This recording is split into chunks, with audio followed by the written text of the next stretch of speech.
마태복음 프롤로그라는 제목으로 하나님의 말씀 증거하겠습니다. 새해부터는 마태복음 말씀을 함께 나누려고 합니다. 우리가 초행길을 갈 때 전체 지도를 한번 보고 가면 길을 찾기가 훨씬 수월합니다. 성경도 마찬가지입니다. 우리가 전체 숲을 한번 보면 각 장의 메시지를 찾아가는 것이 훨씬 명확하고 또 수월하게 우리가 전체의 그림 속에서 말씀들을 이해할 수가 있습니다. 그래서 오늘은 첫 번째 시간으로 마태복음 전체 숲, 전체 지도를 한번 살펴보고자 합니다. 예수님은 한 분이시지만 예수님을 보는 관점에 따라서 복음서들은 각기 다른 관점으로 또 다른 모습으로 예수님을 강조하죠. 사복음서의 강조 좀 보여주십시오. 마태복음은 왕으로 오신 예수님을 강조하고 마가복음은 우리를 섬기기 위해서 종으로 오신 예수님을 강조합니다. 누가복음은 우리의 모델이 되시고 우리가 본받고 따라가야 할 인자로서의 예수님을 강조한다면 요한복음은 우리를 위해서 이 땅에 오신 전능하신 하나님의 아들이심을 예수님을 하나님의 아들로 하나님과 동등된 분으로 그렇게 강조를 합니다. 이 중에서 마태복음은 특별히 왕으로 오신 예수님을 우리에게 소개하고 있습니다. 왜 예수님이 왕으로 오셨을까요? 왕이시기 때문에. 예수님이 왕이 되시는 나라, 바로 하나님 나라를 세우기 위해서 오셨습니다. 그래서 마태복음의 주제는 무엇입니까? 하나님 나라입니다. 여러분 지금 마태복음 구조도 다 받으셨죠? 예, 못 받으신 분 손 드시면 우리 목회자들이 전달해 드리겠습니다. 마태복음 주제는 하나님 나라이고 마태복음에는 다른 복음서와 달리 하나님 나라를 천국으로 그렇게 묘사를 합니다. 왜 천국이라는 단어를 마태는 다른 복음서와 달리 이 단어를 사용을 할까요? 천국과 하나님 나라는 뭐가 다른 것입니까? 천국은 어떤 곳이고 하나님 나라는 어떤 곳인가요? 천국은 죽어서 가는 나라이고 하나님 나라는 이 땅에서부터 누리는 나라입니까? 그렇지 않습니다. 천국이나 하나님 나라나 똑같은 개념이에요. 이 땅에서부터 우리는 천국을 누리고 이 땅에서부터 하나님 나라를 누리며 살아야 하는 것입니다. 그렇다면 마태는 왜 천국이라는 단어를 사용했을까요? 그것은 마태의 복음이 바로 유대인들을 위해서, 독자들이 유대인이에요. 유대인들에게 복음을 전하기 위해서 쓰여진 책이기 때문에 그렇습니다. 유대인들은 하나님의 이름을 너무 거룩히 여겨서 하나님의 이름을 입에 함부로 올리는 것을 굉장히 두려워합니다.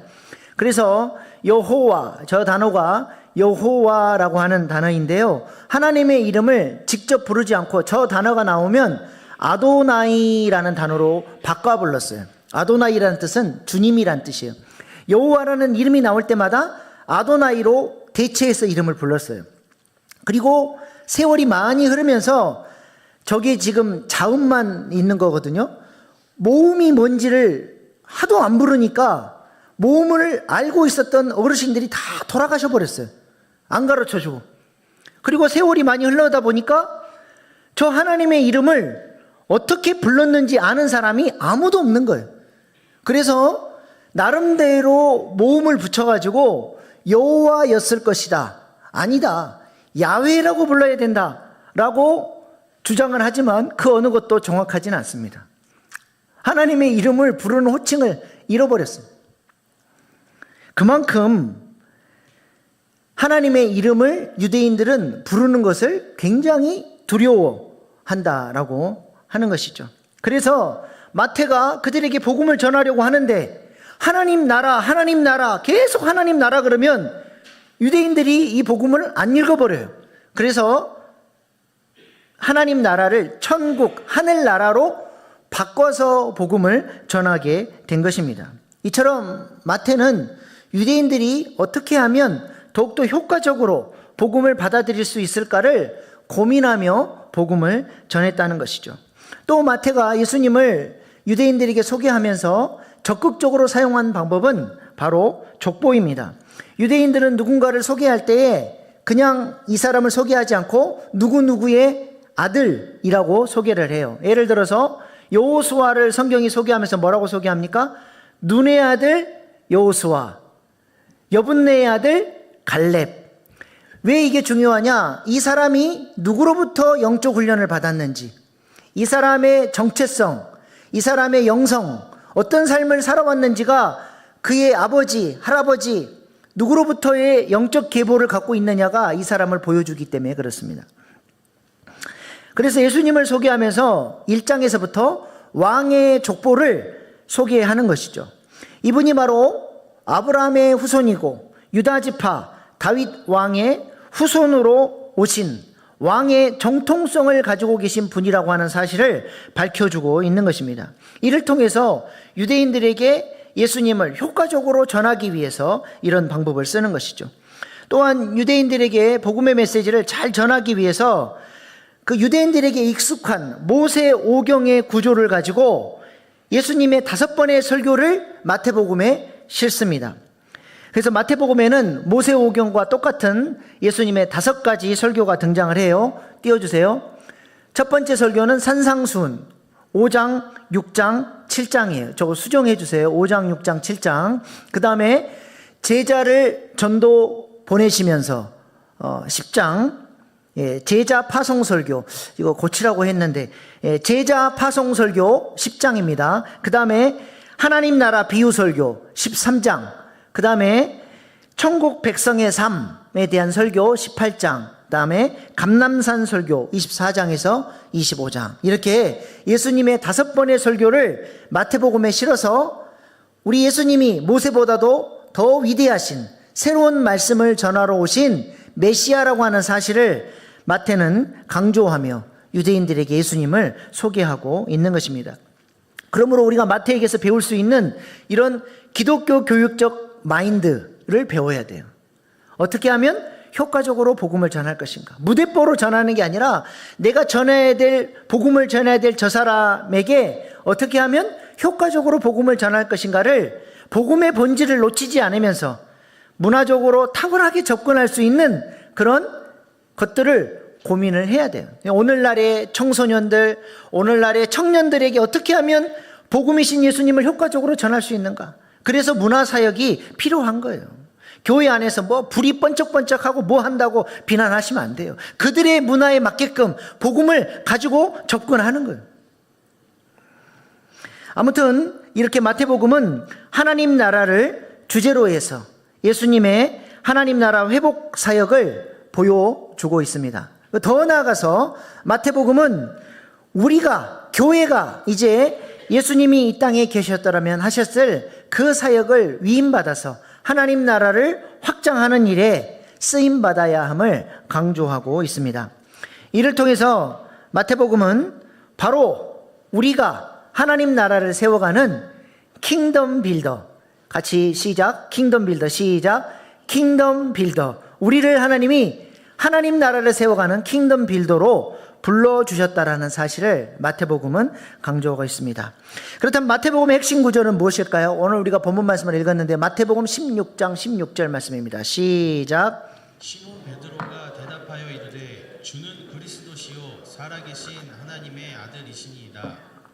예수님이 누구시냐 물어봤을 때 베드로가 주는 그리스도시요 살아계신 하나님의 아들입니다 라고 고백했다가 엄청 칭찬받았습니다. 이것은 너의 돌머리에서 절대로 나올 수 있는 고백이 아니다. 하나님이 너에게 가르쳐 주신 것이다. 이것이 은혜다. 그렇게 말씀하시죠. 이 2가지 고백, 예수님은 살아계신 하나님의 아들이시고 그리스도라고 하는 이 고백이 복음의 핵심이고 구속사의 2 기둥입니다. 띄워주세요.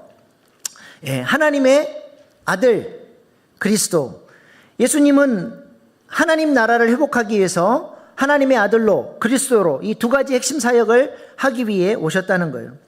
하나님의 아들로서 잃어버린 생명을 회복시켜 주셔서 죄인들을 하나님 자녀로 삼는 하나님의 아들의 사역을 하셨고, 그리스도로서 왕으로 제사장으로 선지자로서 죄와 사망 권세를 깨트리고 신음하며 고통받는 사람들을 건져 올려서 하나님 나라의 복을 누리며 살 수 있도록 하나님 나라를 확장하는 사역을 하셨다는 것입니다. 이것을 우리가 sonship, kingship이라고 부르기로 했습니다. 하나님은 인간을 창조하실 때에도 이 두 가지 복을 주셨어요. 하나님의 형상으로 창조하셔서 그 의의 생명이 생육하고 번성하고 충만해질 것을 말씀하셨고, 또 이 모든 세상을 다스릴 수 있는 통치의 권세를 주셔서 이 땅을 하나님의 뜻대로 하나님이 통치하시는 아름다운 하나님 나라로 회복하는 사명을 창조할 때부터 하나님이 사람들에게 기대하셨던 사명이고 복이었습니다. 그러나 죄로 말미암아 이 두 가지 하나님의 형상과 통치권을 잃어버리게 되었죠. 그래서 하나님은 아브라함을 통해서 믿음으로 말미암아 잃어버린 하나님의 형상, 의의 생명을 회복하셨고, 그 의의 생명이 이삭으로 야곱으로 이스라엘 백성으로 생육하고 번성하고 충만해지게 하셨습니다. 다윗을 통해서는 통치의 권세, 기름 부심을 주셔서 다윗을 통해 죄와 사망 권세를 깨트리고 원수들을 무찌르고 하나님이 통치하시는 다윗 왕국, 하나님의 기업을 확장하는 사역을 하게 하셨죠. 예수님도 이 두 가지 사역을 위해 오셨어요. 구약이 끝나고 신약 성경이 시작되는 첫 출발점에 마태복음 1장 1절에 뭐라고 말씀하십니까? 예수님이 왜 오셨대요? 아브라함과 다윗의 자손 예수 그리스도의 계보라. 예수님이 왜 오셨어요? 아브라함 사역, 다윗 사역, 하나님의 아들 그리스도로 오셔서 하나님 나라를 회복하는 일을 하기 위해 오셨다는 것입니다. 그리고 이것은 동일하게 우리를 향한 부르심인 줄로 믿습니다. 이제 우리도 구속사를 위하여 킹덤 빌더가 되어 이 두 가지 사역을 감당해야 하는 것이죠. 그래서 sonship, 그 작은 자가 천을, kingship, 그 약한 자가 강국을, 그래서 생명을 얻고 전도하고 선교하고 생명 얻는 사역, 의의 생명이 생육하고 번성하고 충만해지는 사역, 우리에게 주신 기름 부심의 권세를 가지고 죄와 사망 가운데 신음하는 사람들을 건져내는 왕같은 제사장의 사역을 우리도 감당해야 하는 것이죠. 이것이 우리의 신앙생활의 목표가 되어야 할 줄로 믿습니다. 창세기도 그 얘기를 하고 사무엘서도 그 얘기를 하고 마태복음도 그 얘기를 하는 거예요. 이것이 하나님의 관심사고 우리를 향한 하나님의 소원이라는 것입니다. 마태복음을 크게 세 부분으로 나눌 수 있습니다. 마태복음 구조도 보세요. 1장부터 10장까지는 예수님이 오셔서 새 왕국을 건설하십니다. 다윗 왕 이후에 질이 멸렬했던 왕정시대가 끝나고 이제 진짜 왕이 오셔서 하나님 나라를 선포하시고 이 영광스러운 통치 가운데 천국으로 하나님 나라로 다 들어와서 이 하나님 나라의 복을 누리라고 예수님이 초청하시죠. 그 다음 11장부터 20장까지는 두 왕국의 충돌이 일어나게 됩니다. 새 왕이 와서 새 나라를 선포하니까 지금까지 죄와 사망 권세를 가지고 이 땅을 지배하던 마귀가 가만히 있겠습니까? 새 나라를 무너뜨리기 위해서 공격하고 싸우면서 이제 영적 전쟁이 두 왕국 간의 충돌이 일어나게 되는 것입니다. 여러분도 새 계획을 세우셨죠? 주님 뜻대로 살아보려고, 하나님의 통치 가운데 살아보려고 결단하는 순간 마귀가 끊임없이 방해할 거예요. 새 결단이 벌써 무너진 분도 계실지 모르겠어요. 이게 심각한 이제 영적 전쟁이 일어나는 거예요. 우리는 그럼에도 불구하고 계속해서 싸우면서 이겨나가야 될 줄로 믿습니다. 그래서 예수님은 하나님 나라의 백성은 이제 승리하며 살아야 되는데, 그래서 가만히 당하고만 있으면 안 되고 뭐라고 말씀하세요? 천국을 침노해 가야 한다는 거예요. 천국을 침노해 가라는 거예요. 이미 하나님 나라가 임했다는 것이죠.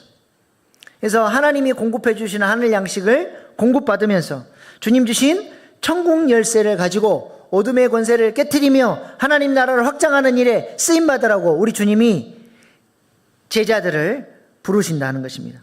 마지막으로 21장, 28장은 왕의 순환과 승리로 마무리가 됩니다.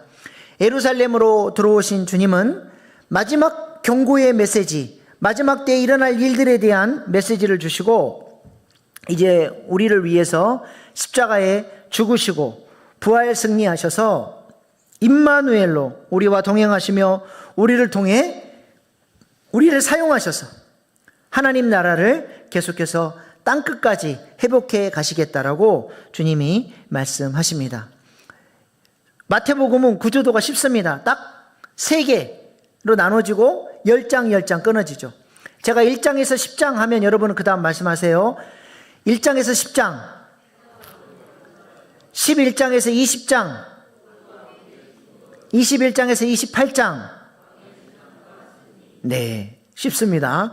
이제 조금 더 구체적으로 1장에서 10장 새 왕국 건설부터 좀 살펴보겠습니다. 1장, 2장 왕의 족보와 왕에 합당한 경배. 1장은 예수님의 족보가 등장하죠. 이 족보의 핵심은 다윗이에요. 다윗을 중심으로 14대 띄워주세요. 14대 저렇게 나눠요. 아브라함부터 다윗, 다윗부터 바벨론, 그 다음에 바벨론으로부터 또 그리스도에까지 14대 끊어지는데 그 중심에 다윗이 있다는 것이죠. 왜 14대로 끊었냐? 다윗의 이름을 게마트리아 용법, 저기 그 단어에는 히브리어에는 다 숫자가 매겨져 있어요. 그 숫자를 합쳐보면 14가 돼요. 그래서 이 14대 끊어서 이 다윗 왕의 족보라고 하는, 그러니까 예수님이 다윗 왕의 뿌리로 왕으로 오셨다라고 하는 사실을 지금 마태가 강조하고 있는 것이죠.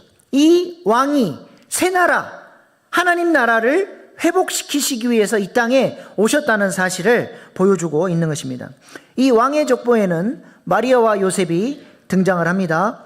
왕의 오심을 위해서 마리아와 요셉은 어떤 쓰임을 받았나요? 마리아는 믿기 힘든 하나님의 명령 앞에 자신을 믿음으로 드리죠. 주의 여종이오니, 옛날 개혁 한글판에는 주의 계집종이오니 그렇게 고백을 합니다. 자신을 드려서 예수 생명 낳는 일에 직접적으로 쓰임받은 사람이 마리아예요. 요셉은요, 마리아가 예수 생명 낳는 일을 할 수 있도록 옆에서 서포트하고 돕는 동역자의 역할을 감당했다는 것입니다. 마지막 시대에 우리 주님이 다시 오실 텐데, 우리 주님은 이 땅에 다시 오시기 위하여 마리아와 요셉 같은 사람을 지금도 찾고 계신 줄로 믿습니다. 누가 마리아처럼 요셉처럼 쓰임 받으시겠습니까? 마리아는 예수 생명 낳는 일에 쓰임 받았어요. 우리가 생명 낳는 일, 예수 생명을 전하는 일에 쓰임 받아야 됩니다. 그런 사람은 마리아의 역할을 감당하는 사람이죠. 전도하고 선교하는 일에 직접 들어가는 사람들.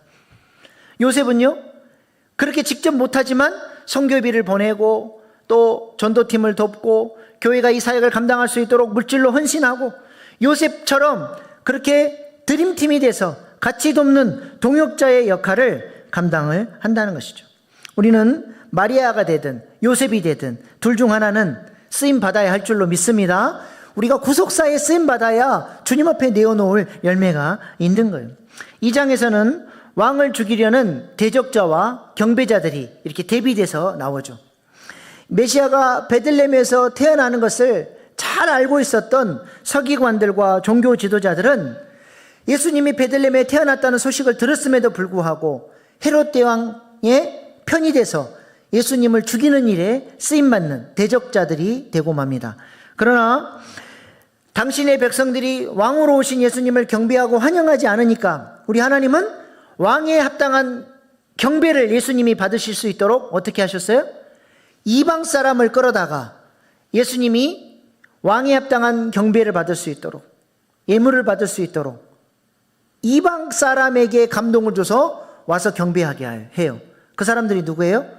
동방박사들이죠.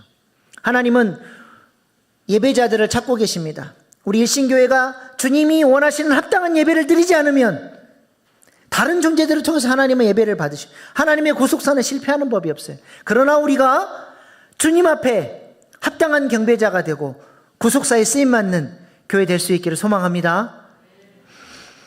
그 다음에 3장 4장 왕의 대관식과 영적 대결입니다. 3장에서는 왕으로 오신 예수님이 이 땅에 왕으로 오셨음을 하나님이 온 열방에 공표해 주시죠. 예수님이 세례를 받고 올라오실 때 하늘로부터 음성이 들려요. 뭐라고 들립니까? 이는 내 사랑하는 아들이요 내 기뻐하는 자다. 이는 내 사랑하는 아들이라는 것은 하나님과 예수님과의 관계를 의미해요. 사랑의 관계, 아버지와 아들의 관계. 이 사랑하는 아들이 뭘 해요? 기뻐하는 자. 이거는 예수님이 하실 사역, 하나님 나라를 확장하고 잃어버린 영혼들을 구원하고 선십과 킹십의 사역을 행할 것을 말씀하고 있는 것입니다.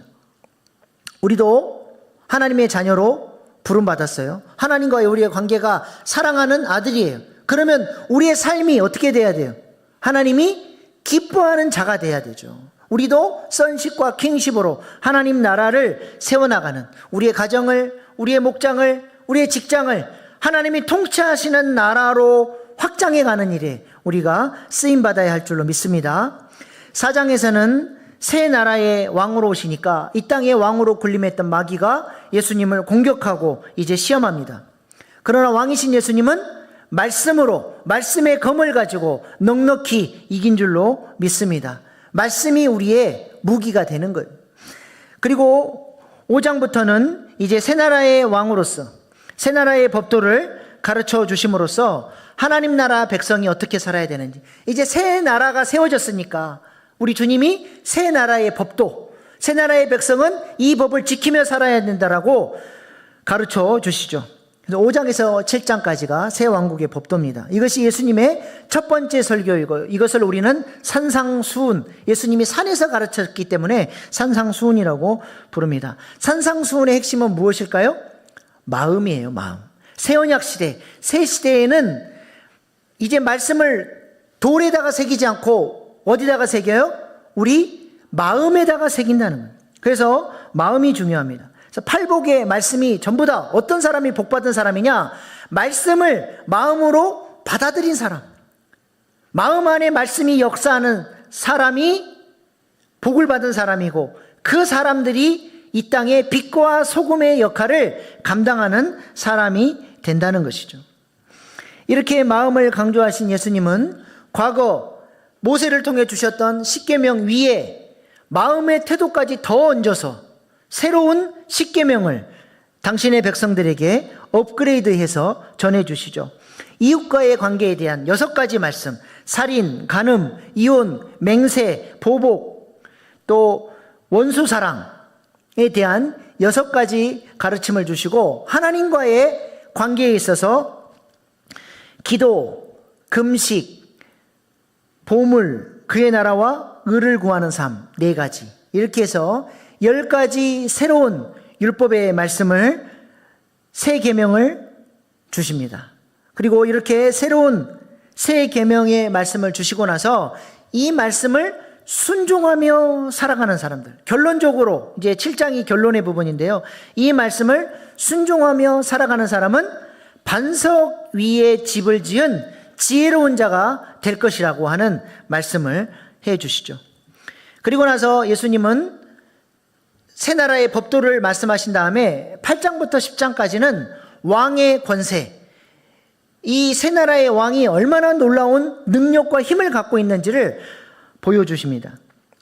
그래서 이를 통해서 이 능력을 보고 사람들이 예수님을 믿고 따르고 하나님 나라의 백성이 되도록 권세를 통해서 많은 사람들을 초청하고 계시는 것이죠. 여기에서는 예수님의 7가지 왕의 권세가 나타납니다. 첫 번째로 나병 환자, 또 백부장의 하인, 베드로의 장모의 열병을 치유하심으로써 예수님이 질병을 정복하는 능력이 있음을 보여주시죠. 그 다음에 풍랑을 잠잠케 해요. 그래서 자연 피조물들까지도 왕이신 주님 앞에 순종하는, 자연을 정복하는 능력이 왕이신 주님께 있음을 보여주고, 군대 귀신 들린 자의 귀신을 쫓아냄으로써 사단을 정복하는 능력이 예수님께 있음을 보여줍니다. 그 다음에 중풍병자의 죄를 사해 주시면서 그의 병을 치유해 주심으로써 우리 왕이신 주님께는 죄사함의 능력이 있음을 보여주셨죠. 5번째로 야이로로 알려진 이 정부 관료의 딸을 죽음에서 건져내시고 죽음과 방불한 삶을 살고 있었던 혈루병 앓던 여인을 건져주심으로써 우리 주님은 죽음을 정복하는 능력이 있음을 보여주셨습니다. 여섯 번째로 죄와 사망의 지배 아래 앞을 보지 못하는 사람, 말 못하는 사람이 이 그 어둡던 삶이 예수님을 만나면서 눈이 떠지고 말이 열려지는 빛된 삶으로 나오는, 그래서 예수님께는 어둠을 정복하는 능력이 있음을 보여주셨습니다. 마지막 일곱 번째로 예수님은 이러한 능력을 믿고 예수님을 왕으로 믿고 따르는 사람들 중에서 12제자를 선택하시고 그들에게 권능을 주시고 이제는 복음이신 예수님을 세상에 나가서 전하는 하나님 나라의 동역자로 그들을 세워주시죠. 그리고 이들에게 전도에 대한 말씀을 전하시는데 이 10장이 예수님의 두 번째 설교가 등장하는 것입니다. 제자들에게 예수님이 권능을 주셨는데 이 권능은 엑수시아라고 하는 단어인데요, 법적, 사법적 권리를 주셨다는 거예요. 하나님 나라에 권리를 주셨다는 거예요. 제가 길거리 나가가지고 차들 지나가는데 이렇게 하면 누가 쓸까요? 택시나 오지 다른 차들은 아무도 안 서요. 근데 교통경찰이 딱 사거리에 서 있다 어떤 차가 지나가는데 이렇게 하면 어떻게 해요? 달리던 차가 슬슬슬 멈춰요.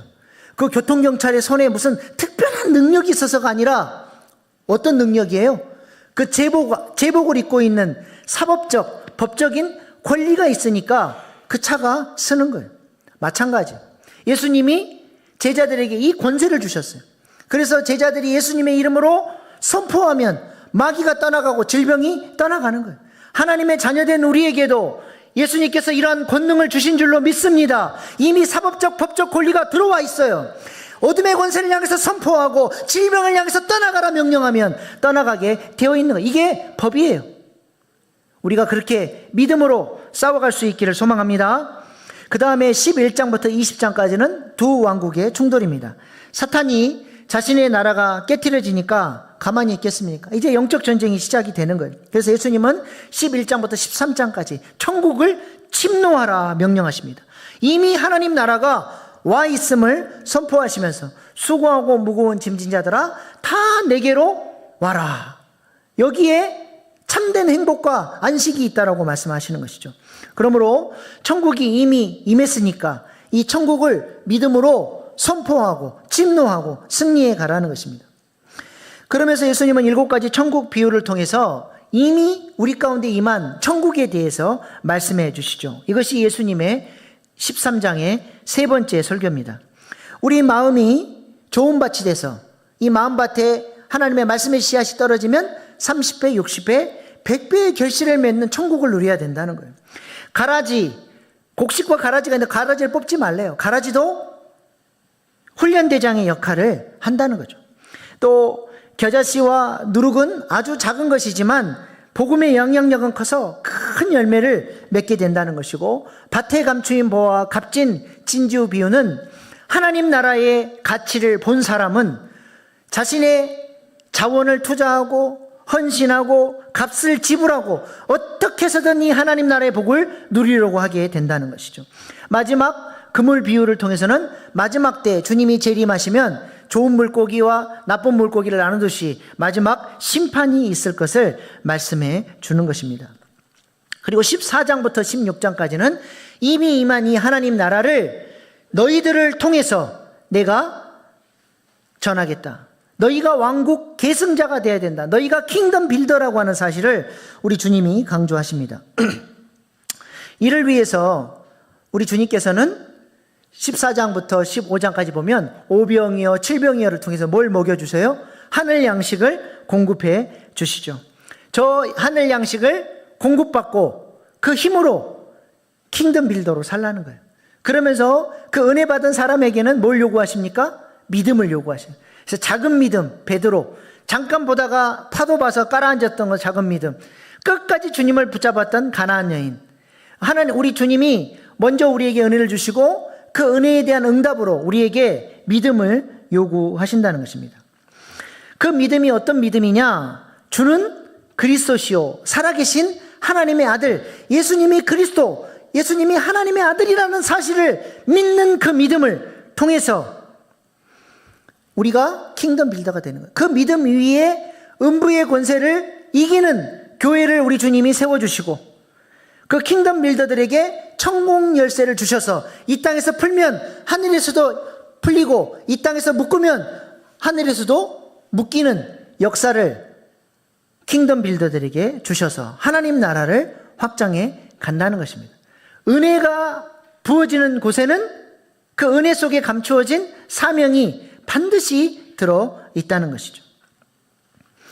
그 다음에 17장에서 20장은 이렇게 킹덤 빌더로 살아야 되는 왕국 백성의 삶의 자세를 우리에게 말씀해 주고 있습니다. 17장에서는 변화의 산에서 하늘 영광을 보여주며 너희가 이 영광을 누리게 될 텐데 이제는 가서 사람 낚는 어부가 되라. 물고기를 잡아서 입을 벌렸더니 그 안에 성전새가 나와요. 그 세겔이 하나님을 찬양하는 거예요. 그래서 사람들을 낚아서 그들로 하여금 하나님을 찬양하게 하는 것이 오늘날 우리가 하나님 앞에 드려야 될 성전새라고 하는 것이죠. 그 다음에 18장은 어린아이처럼 겸손하게 낮추고 섬기고 용서하라는 거예요. 18장에서 천국 열쇠가 한 번 더 나와요. 천국 열쇠가 뭐냐? 누군가를 용서하고 사랑하고 용납해 주는 것, 그것이 천국 열쇠래요. 그걸 통해서 아름다운 교회를 이루고 이 교회가 하나님 나라를 위해서 쓰임받아야 한다는 것이죠. 이것이 예수님의 네 번째 설교입니다. 19장에서는 부자 청년을 통해서 재물과 하나님을 겸하여 섬길 수 없음을 말씀하고, 20장에서는 포도원 품꾼 비유를 통해서 우리 모두가 5시에 이 은혜를 받기에는 너무나 부적합한 5시에 온 사람처럼, 1시간 일하고 하루 품삯을 받은 사람처럼 우리는 주님의 환대와 사랑을 받은 사람이니 우리도 낮아져서 환대하는 섬기는 종이 되어야 함을 우리 주님이 가르쳐 주시는 거예요. 그래서 17장, 18장, 19장, 20장은 왕국 백성이 어떤 삶의 자세를 가지고 살아야 할 것인가를 우리 주님이 말씀하신다는 것입니다. 이제 마지막으로 왕이신 예수님의 순환과 승리입니다. 21장에서 25장은 예루살렘에 우리 주님이 입성하셔서 마지막 경고의 메시지를 전하는 것이죠. 예루살렘 안에는 타락한 종교 지도자들과 사탄의 통치가 이루어지고 있는 본거지입니다. 그곳으로 진짜 왕이 쳐들어가서 불순종하는 백성들을 향해서 마지막 경고의 메시지를 주시고 모든 어둠의 권세를 깨트리시는 사역을 하신 것입니다. 그래서 21장은 왕으로 예수님이 입성하셔서 성전을 뒤집어 퍼버리시고 예수님이 진짜 성전임을 말씀하십니다. 23장에서는 천국 혼인잔치의 예복을 준비해야 함을 말씀하셨고, 23장에서는 서기관과 바리새인들을 향한 7가지 책망, 화 있을진저 너희가 회개하지 않으면 이렇게 화를 당하게 될 것이라고 예수님의 강한 심판의 메시지를 전하시죠. 그리고 24장, 25장은 예수님의 마지막 5번째 설교인데요. 24장은 종말의 때에 이런 일이 일어날 것이라고 하는 교훈을 주시면서 모든 민족에게 이 복음이 전해져야 할 것을 말씀하시고, 25장에서는 예수님이 재림하실 때 내가 3가지를 심판할 것이다 말씀하죠. 그 첫 번째가 뭐예요? 열처녀 비유를 통해서 기름을 준비했느냐, 너희가 성령으로 채워져서 성령의 인도를 따라 살았느냐를 물으시겠다는 거예요. 두 번째는 뭡니까? 달란트 비유. 내가 너에게 이 땅에 자원들을 주고 사명을 맡겼는데 내가 너에게 준 것으로 어떤 하나님 나라의 열매를 남겼느냐를 우리 주님이 물으시겠다는 거예요. 세 번째는 양과 염소의 비유. 예수님을 너는 어떻게 돕고 협력했느냐, 하나님 나라를 위해서 살아가는 사람들을 위해서 너는 어떻게 선지자의 이름으로 선지자를 도왔느냐, 하나님 나라의 어떠한 동역자가 되었느냐를 우리 주님이 물으시겠다라고 하는 것입니다. 이 3가지 심판을 마지막 때에 하시는 것이죠. 우리가 성령이 충만하여 맡겨주신 사명을 잘 감당하는 예수님의 동역자 될 수 있기를 소망합니다. 그래서 마지막 때 우리 주님 앞에 착하고 충성된 종이다 인정받고 칭찬받는 저와 여러분 될 수 있기를 소망합니다. 마지막 26장, 28장은 십자가의 부활과 승리입니다. 26장에서 제자들은 예수님과 마지막 만찬을 하시면서 그들의 발을 씻겨주시며 그들을 섬기는 섬김의 본을 보여주시며 서로 사랑하라 말씀하시고, 겟셋마네 동산에 가서 땀이 핏방울이 되도록 기도하시면서 기도를 강조하시죠. 우리 주님이 제자들에게 뭐라고 말씀하셨어요? 1시간도 깨어 기도할 수 없더냐. 시험에 들지 않게 기도하라. 킹덤 빌더의 최고의 사명 뭐예요? 기도하는 거예요. 1시간도 깨어 기도할 수 없더냐. 주님의 말씀 앞에 여러분은 저는 깨어 기도합니다 말하실 수 있습니까? 교회 가까운 데 계시는 분들 아침 기도에 좀 오셔요. 6시 반으로 바꿨습니다. 이제 잠 충분히 자고 오실 수 있으니까 오셔서 우리 함께 기도하십시다. 아멘 소리 확 줄어버린 거 보세요. 함께 기도하기를 소망합니다. 27장은 우리의 속죄를 위하여 십자가에 못 박혀 죽으시는 예수님의 모습이죠. 구레네 시몬이 예수님의 십자가를 억지로 지고 가요. 근데 억지로 진 십자가, 예수님의 십자가를 나도 지고 따라가는데 억지로 진 십자가라도 구레네 시몬이 엄청나게 복을 받아버려요. 초대교회의 그 구레네 시몬의 두 아들이 초대교회의 기둥 같은 일꾼으로 하나님 나라를 위해서 쓰임받는 믿음의 명문 가정으로 구레네 시몬의 가정이 세워진 줄로 믿습니다. 주님이 주신 십자가 우리도 지고 따라가야 하는 것이죠. 28장은 부활하셔서 승리하신 주님이 왕으로 승천하시며 지상명령, 제자들에게 마지막 명령을 통해 킹덤 빌더로 그들을 부르시는 것을 마지막으로 마태복음이 끝납니다. 마태복음 28장 19절 20절 우리 주님의 마지막 명령 같이 한번 읽어보겠습니다. 시작. 그러므로 너희는 가서 모든 민족을 제자로 삼아 아버지와 아들의 성령의 이름으로 세례를 베풀고 내가 너희에게 분부한 모든 것을 가르쳐 지키게 하라. 물지어다 내가 세상 끝날까지 너희와 항상 함께 있으리라 하시니라. 아멘. 너희는 가서 모든 민족으로 제자를 삼아. 내가 제자가 돼야 제자를 삼을 수 있겠죠. 이렇게 사역하는 킹덤 빌더들에게 우리 주님이 뭘 약속하세요? 내가 너희와 항상 함께 있으리라. 마태복음 1장에서도 임마누엘, 마지막 끝날 때도 임마누엘. 하나님 나라는 임마누엘, 하나님이 통치하시는 나라라고 하는 사실을 앞뒤로 임마누엘을 배치하면서 보여주고 있는 것입니다. 왕이신 주님이 우리를 통치하시고 우리와 함께 동행하시며 우리를 통해 하나님 나라를 세워 가시겠다는 것입니다. 이것이 마태복음의 강조점이고 이것이 마태복음의 결론입니다. 우리가 그런 킹덤 빌더 될 수 있기를 소망합니다. 마지막으로 마태복음 정리하겠습니다. 1장에서 10장 다시 1장에서 10장 11장에서 20장 21장에서 28장 아멘. 네, 우리가 마태복음을 공부해야 되는 이유는 우리에게 마태복음이 우리의 삶의 분명한 목표와 방향성을 가르쳐 주고 있습니다. 우리도 선십, 킹십, 하나님 나라를 이뤄가는 일에 쓰임받을 수 있기를 소망합니다. 기도하겠습니다.